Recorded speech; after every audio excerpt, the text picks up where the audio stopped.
La primera mitad del siglo XX fue testigo de una serie de catástrofes económicas y bélicas que dejaron al planeta en ruinas. La Gran Depresión de 1929 había demostrado que la economía global estaba mucho más interconectada de lo que muchos imaginaban. Cuando la Bolsa de Nueva York colapsó, el efecto se sintió en casi todos los países: quiebras bancarias, desempleo masivo y un comercio internacional que prácticamente se paralizó. Ese desastre financiero preparó el terreno para los extremismos políticos que más tarde desembocarían en la Segunda Guerra Mundial. Entre 1939 y 1945, la guerra devastó Europa, destruyó ciudades enteras, paralizó industrias, hundió a millones en la pobreza y dejó a los gobiernos con deudas inmanejables. En ese contexto, hacia el final de la guerra, los líderes aliados comprendieron que no podían repetir los errores del pasado. Si después de la Primera Guerra Mundial habían impuesto reparaciones de guerra a Alemania, que contribuyeron a la inestabilidad, ahora la reconstrucción debía hacerse bajo un nuevo esquema de cooperación. Era necesario crear instituciones internacionales que garantizaran la estabilidad financiera, impulsaran el comercio y promovieran la reconstrucción. De esa visión nacerían dos pilares: el Fondo Monetario Internacional (FMI) y el Banco Mundial. En julio de 1944, mientras la guerra aún no había terminado, representantes de 44 países se reunieron en el pequeño pueblo de Bretton Woods, en New Hampshire, EI. Fue una de las conferencias económicas más importantes de la historia. Durante 3 semanas, ministros de finanzas, economistas y diplomáticos discutieron cómo reorganizar el sistema financiero internacional. El ambiente era una mezcla de urgencia y esperanza. Sabían que la guerra estaba ganada, pero había que diseñar un futuro que evitara otra catástrofe. Los dos personajes clave fueron John Maynard Keynes, el célebre economista británico que defendía un sistema más flexible para proteger a los países de crisis de liquidez; Harry Dexter White, un alto funcionario del Tesoro de EI, que buscaba asegurar la primacía económica estadounidense en el nuevo orden. De sus debates surgió un acuerdo: se crearían dos instituciones. Una sería el FMI, encargado de la estabilidad monetaria y de evitar devaluaciones competitivas. La otra sería el Banco Internacional de Reconstrucción y Fomento, BIRF, más tarde conocido simplemente como Banco Mundial. El propósito original del Banco Mundial era sencillo pero monumental: ayudar a reconstruir los países devastados por la guerra. Europa estaba en ruinas, Japón devastado y las economías de Asia y África necesitaban apoyo. El capital inicial provendría de las cuotas aportadas por los países miembros. Los fondos se prestarían para proyectos de reconstrucción: carreteras, puentes, electricidad, puertos y ferrocarriles. Primer préstamo histórico. En 1947, apenas 2 años después de su fundación, el Banco Mundial otorgó su primer préstamo oficial. El beneficiado fue Francia, que recibió $250 millones para reconstruir su infraestructura. Fue un préstamo crucial. Ayudó a estabilizar la economía francesa en un momento en que el país sufría escasez, inflación y crisis política. Este préstamo no solo fue simbólico, sino también una señal de que el Banco Mundial no sería una institución teórica, sino una herramienta real para levantar naciones enteras. Tras la guerra, Europa estaba literalmente en escombros. Ciudades como Berlín, Varsovia, Hamburgo o Rotterdam habían sido destruidas casi por completo. Las fábricas estaban paralizadas, la red ferroviaria interrumpida y millones de personas desplazadas. El Banco Mundial se convirtió en uno de los motores de la reconstrucción. Financiaba proyectos de infraestructura básica, electricidad, carreteras, puertos, pero pronto se vio complementado por otro actor clave: el Plan Marshall de Estados Unidos, que aportó miles de millones en ayuda directa. Lejos de hacer redundante al Banco Mundial, el Plan Marshall lo obligó a redefinir su papel. Mientras el dinero estadounidense fluía hacia Europa, el banco comenzó a pensar en una misión más amplia: apoyar a países fuera de Europa, en especial en el llamado Tercer Mundo. En Japón, por ejemplo, el Banco Mundial financió proyectos que ayudaron a reconstruir el sistema ferroviario y eléctrico. En Italia y Alemania Occidental, sus préstamos fueron clave para modernizar la industria.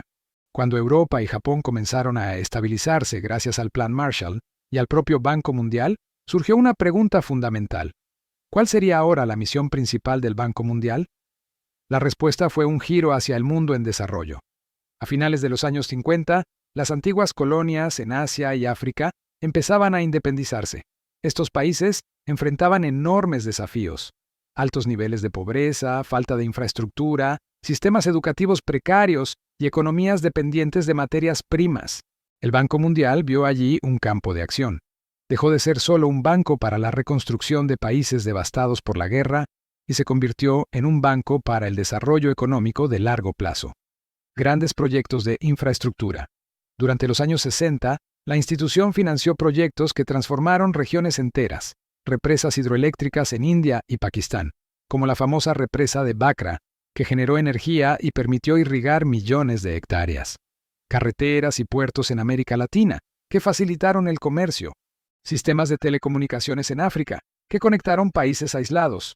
El Banco Mundial se convirtió en sinónimo de proyectos gigantescos, muchos de los cuales marcaron el desarrollo económico de sus regiones durante décadas. Un paso clave fue la creación de la Asociación Internacional de Fomento, AIF. Esta entidad, dentro del grupo del Banco Mundial, otorgaba préstamos blandos o concesionales a los países más pobres, con intereses mínimos y plazos de pago muy largos. El objetivo era ayudar a naciones que, de otro modo, nunca podrían acceder a créditos internacionales. Así, el Banco Mundial pasó a tener dos brazos principales: BIRF, que prestaba a países de ingresos medios con condiciones cercanas al mercado; AIF, que ayudaba a los más pobres en condiciones más favorables. En 1968, llegó a la presidencia del Banco Mundial Robert McNamara, exsecretario de Defensa de EU, conocido por su papel en la Guerra de Vietnam. McNamara le dio al banco un giro dramático. Lo transformó en una institución obsesionada con la reducción de la pobreza. Bajo su mandato, el banco multiplicó sus préstamos, amplió su personal técnico y comenzó a financiar no solo represas y carreteras, sino también escuelas, hospitales, proyectos agrícolas y programas de vacunación. McNamara creía que el desarrollo no podía medirse solo en términos de crecimiento económico, sino también en mejoras concretas en la vida de los pobres. Sin embargo, su estilo agresivo también generó críticas. Se le acusó de endeudar a demasiados países y de imponer proyectos sin suficiente consulta con las comunidades locales. Durante los años 70, el Banco Mundial vivió una expansión sin precedentes. Financiaba miles de proyectos en todo el mundo, desde grandes represas en Brasil hasta programas de alfabetización en África. Pero el contexto internacional pronto cambiaría. Crisis del petróleo y endeudamiento. La crisis del petróleo de 1973 disparó la inflación mundial. Muchos países en desarrollo recurrieron a préstamos masivos para mantener sus economías. El Banco Mundial, junto con bancos comerciales internacionales, prestaba miles de millones confiando en que el crecimiento futuro permitiría pagar las deudas. El resultado fue un aumento explosivo de la deuda externa, especialmente en América Latina y África. En 1982, México anunció que no podía pagar su deuda externa. Este hecho desató una crisis global que afectó a decenas de países. En ese momento, el Banco Mundial asumió un papel central junto con el FMI. La respuesta fue la implementación de los llamados Programas de Ajuste Estructural, PAE. Estos programas exigían a los países deudores adoptar políticas económicas neoliberales a cambio de recibir nuevos préstamos o reestructuración de la deuda.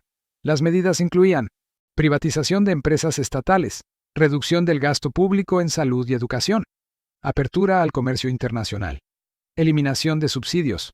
Aunque estas políticas estabilizaron algunas economías, también provocaron graves consecuencias sociales: aumento de la pobreza, desempleo y protestas en muchos países. El Banco Mundial comenzó a ser visto por muchos como un instrumento de imposición del modelo neoliberal, más que como una institución de ayuda. Con el fin de la Guerra Fría y la caída del Muro de Berlín en 1989, el Banco Mundial entró en una nueva etapa: expansión hacia Europa del Este. Los países de Europa del Este y la ex Unión Soviética se integraban al capitalismo. El Banco Mundial financió la transición, apoyando privatizaciones, reformas legales y modernización de infraestructuras. Nuevos temas en la agenda. En los años 90, la institución empezó a diversificar su enfoque: medio ambiente, financiamiento para la protección de bosques y lucha contra el cambio climático, salud global, programas contra el VIH, SIDA y la malaria. equidad de género, proyectos para empoderar a las mujeres en la educación y el trabajo. El Banco Mundial también comenzó a publicar estudios e informes que se convirtieron en referencia mundial, como el famoso informe World Development Report, que cada año analiza un tema central del desarrollo. A pesar de estos avances, las críticas no desaparecieron. En 1994, durante las reuniones anuales del Banco Mundial y el FMI en Madrid, miles de manifestantes acusaron a las instituciones de imponer políticas que beneficiaban a las élites y dañaban a los pobres. Las protestas crecerían en los años siguientes, hasta llegar a la famosa Batalla de Seattle en 1999, donde miles de activistas contra la globalización denunciaron el papel del Banco Mundial y el FMI en la desigualdad global. El inicio del siglo XXI trajo consigo un cambio de mentalidad global. La Guerra Fría había quedado atrás, pero nuevos desafíos surgían: el terrorismo internacional, las pandemias, la creciente desigualdad y, sobre todo, el cambio climático. El Banco Mundial debía adaptarse a esta nueva realidad.